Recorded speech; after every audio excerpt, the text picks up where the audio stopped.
in 87 pitches against the Cincinnati Reds. A season high, 9 punch-outs, 14 of 29 whiffs on curveballs and sweepers.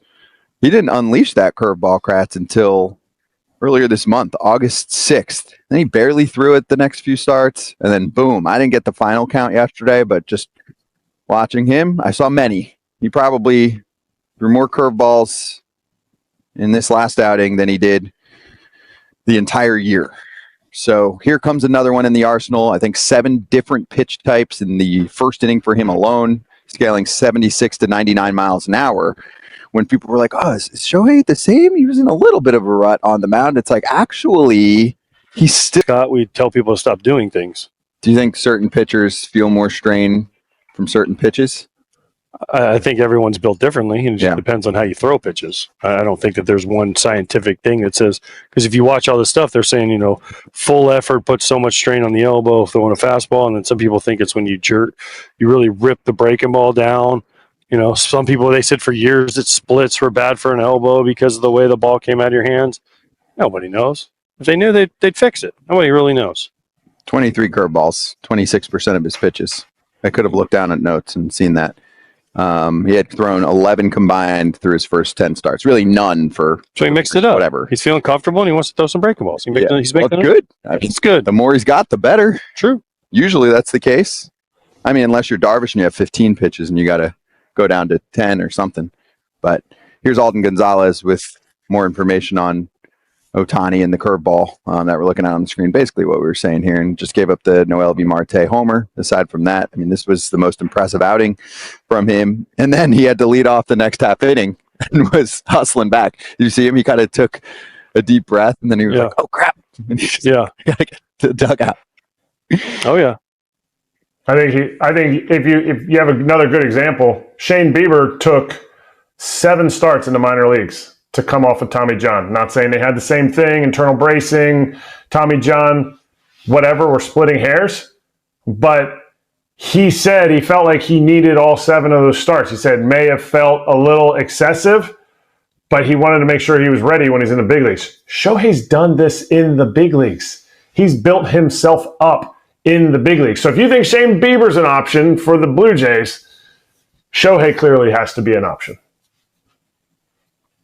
When you watch an outing like that yesterday, Kratz, do you feel differently about the Dodgers' World Series chances? Differently? How did I feel about it before? I don't know. You tell me. How did you feel about them? And then how do you feel when you see an outing like that and think, could this guy be a number 1 in October that dominates? Will he ever be a number 1? I don't know. I don't know if Shohei will ever be a number 1 now. He was a number 1 when he was pitching for Anaheim.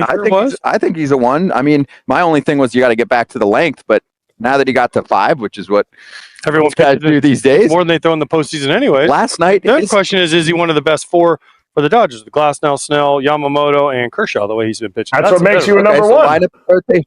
Line up the rotation. Okay, you've got a 4-game or a best of 7. You need 4 starters. Who are your starting pitchers for the Dodgers if they're all intact here? Glasnow, Snell, Yamamoto, Shohei. Well, and it kills me. It kills me to not have... Yamamoto's probably going to be 1. He's probably going to start game 1. Yep. Yamamoto. Then I would think they'd go Snell, then probably Glasnow. Then you make a decision between Shohei and Kershaw. Because I think the next start will always be his best start. To me, it's beyond postseason Kershaw at this point. He's not had good moments in the postseason. Like he was really bad early. But it was mostly against St. Louis, but he's been a lot better. I mean, for a long time. But he's had moments. Yeah. Does his stuff play against the top offenses the same way? Is there a played against every team he's faced this year? Yeah.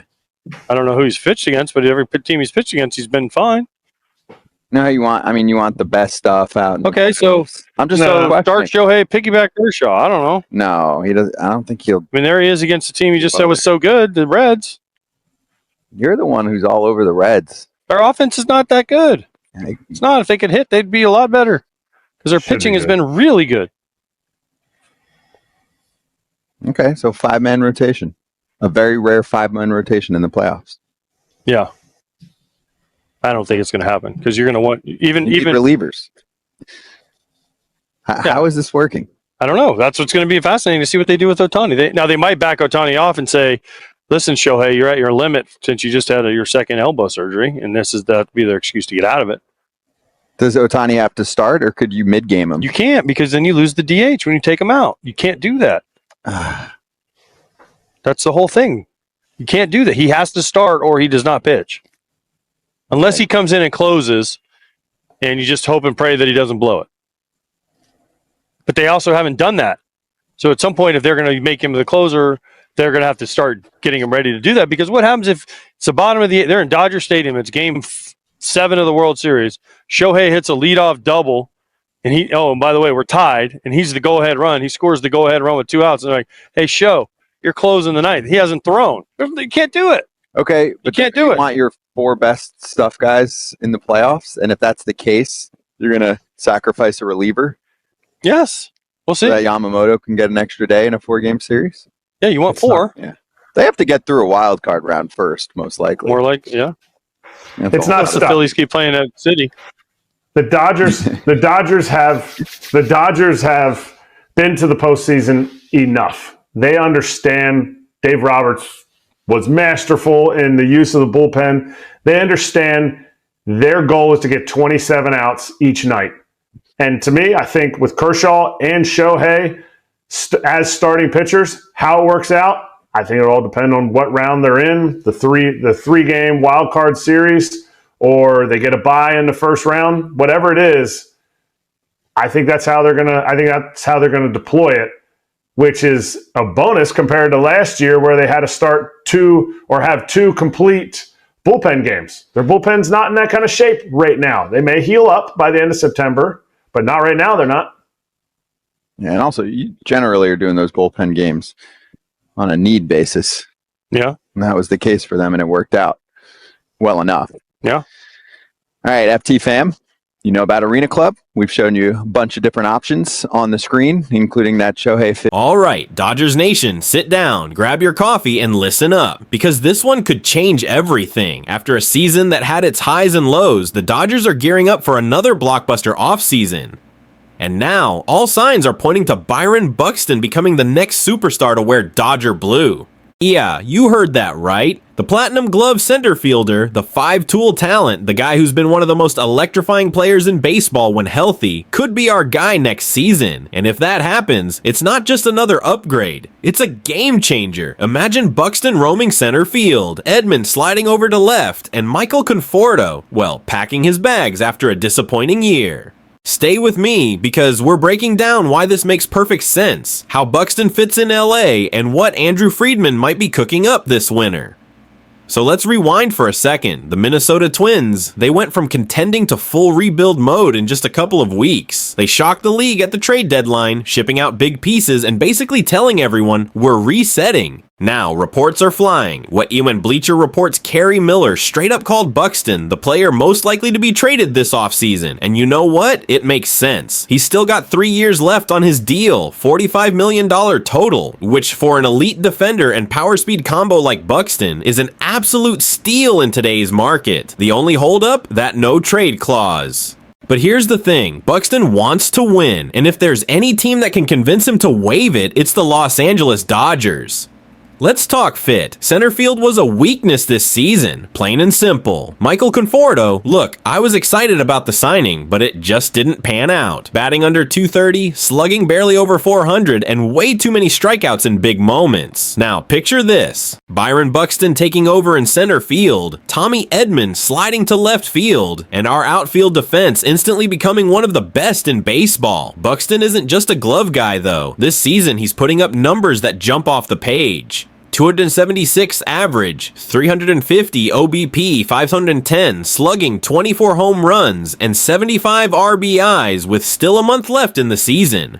And let's not forget the speed, 18 stolen bases and a sprint speed that still ranks in the 97th percentile across the league. This guy brings gold glove defense, power, speed, and clutch hitting. Everything we've been missing since Cody Bellinger's MVP level days in center. This move doesn't just add Buxton, it reshapes the lineup. Edman goes to left field, which maximizes his versatility and keeps his bat in the lineup every day. Conforto, listen, the experiment didn't work. It's time to cut ties and free up that spot. And now imagine this batting order. 1. Mookie Betts, RF2.